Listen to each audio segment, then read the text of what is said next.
Test to beauty and kitchen টিপসে সবাইকে স্বাগত। আজ আমি আপনাদের দেখাবো একই কেকের দু রকম টেস্ট আর দু রকম দেখতে। দেখুন, আমি একটা কেক কেটে 4 পিস করেছি।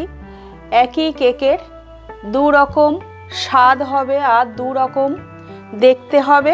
এই কেকটা বানানোর পদ্ধতি। এটা বানানোর জন্যে আমি একটা ডিম নিয়ে নিলাম। যারা নিরামিষ খাবেন ডিমটা দেবেন না। 4 চামচ তেল দিয়ে দেব আমি, সাদা তেল। আপনারা বাটার দিতে পারেন। এই বাটির হাফ বাটি আমি চিনি গুঁড়ো করে নিয়েছি। কেকে চিনি গুঁড়ো করেই দিতে হয়, দিয়েছি আমি। যদি বেশি খান কেকের স্বাদ অনুযায়ী আপনারা দেবেন, যেমন মিষ্টি খাবেন। এইগুলো দিয়ে আমি ভালো করে ফেটিয়ে নেব। এর আগে আমি বেশ কয়েকটা কেক দেখিয়েছি আপনাদের, চাইলে দেখে নিতে পারেন।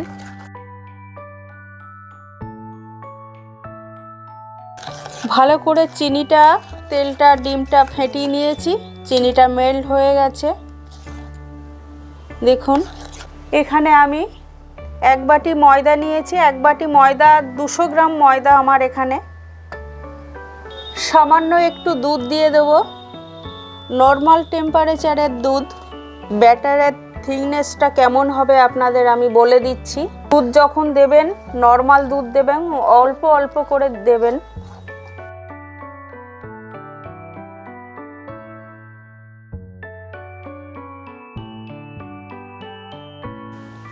এবারে আমি হ্যান্ড উইচ দিয়ে ভালো করে ফেটিয়ে নেব। এই কেকের ব্যাটারটা আপনারা যত ফেটাবেন, 10 মিনিট তো অবশ্যই, যত ফেটাবেন কেকটা ফুলবে, তত স্পঞ্জি হবে এবং ফ্লপি হবে। আমি 10 মিনিট ধরে ফেটিয়ে নেব ভালোভাবে। এখানে 4 ফোঁটা মতো আমি ভ্যানিলা এসেন্স নিয়েছি। এই ভ্যানিলা এসেন্সটা দিয়ে দিলাম।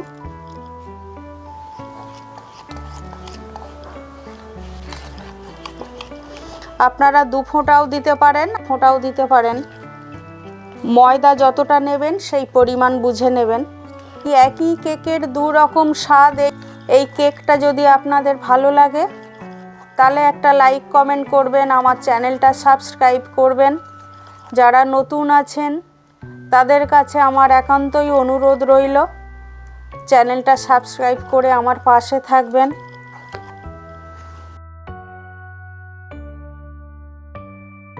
আমি 10 মিনিট একটু রেস্টে রাখবো।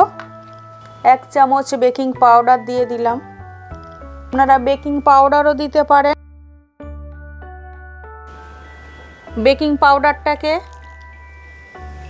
অ্যাক্টিভ করার জন্য জল দিয়ে দিলাম।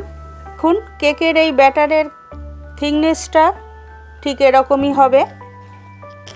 এবারে এর থেকে আমি হাফ আর একটা বাটিতে তুলে নেব।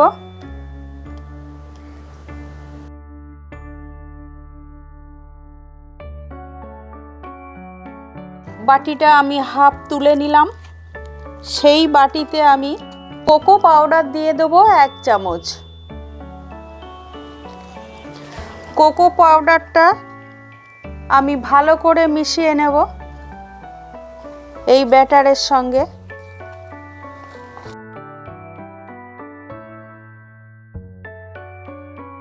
একটা কেক মোল্ড নিয়েছি। কেক মোল্ডে আমি একটু তেল ব্রাশ করে নিলাম। একটা বাটার পেপার নিয়েছি, বাটার পেপারটাও তেল ব্রাশ করে নিলাম। এবারে কোকো পাউডার দেওয়া এই ব্যাটারটাকে আমি আগে দেব। একেবারে কেক মোল্ডের মাঝ বরাবর দিতে হয়। আমি মাঝ বরাবর ঢেলে দেব। এই কোকো পাউডার দেওয়া ব্যাটারটাকে আমি একটু ট্যাপ করে নেব, যেন কোনো এয়ার বাবলস না থাকে।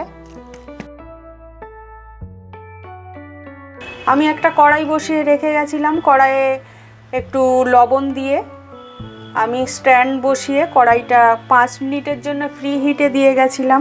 এই কেক মোল্ডটা আমি এই কড়াইয়ের উপরে বসিয়ে দিলাম। 10 মিনিট আমি একটু হাই হিটে রাখবো এই চকলেট দেওয়া ব্যাটারটা। আর এখানে দেখুন ঢাকাটা আমি একটা কাগজ দিয়ে বন্ধ করে দিয়েছি, আপনারা লবঙ্গ বা কাগজ দিয়ে বন্ধ করতে পারেন।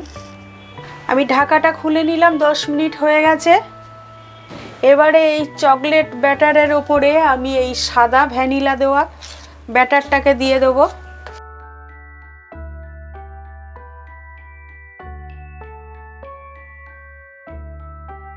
আমি ভ্যানিলা দেওয়া সাদা ব্যাটারটা দিয়ে দিলাম।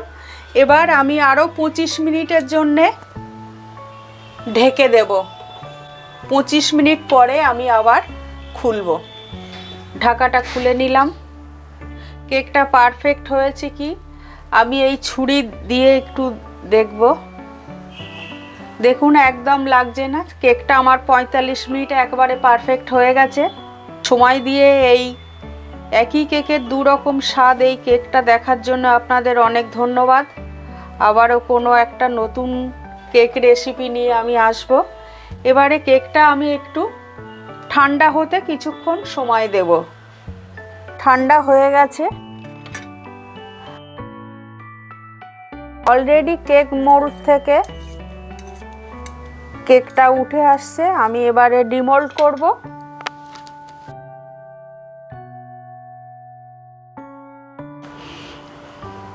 বাটার পেপারটাকে আমি সরিয়ে দেব।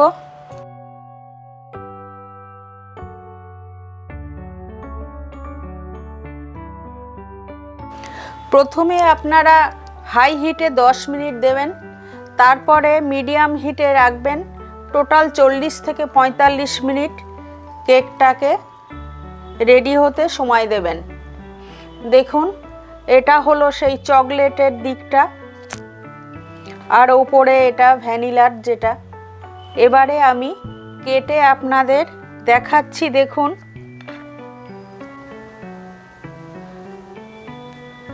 আমি এইভাবেই কেকটাকে কাটবো।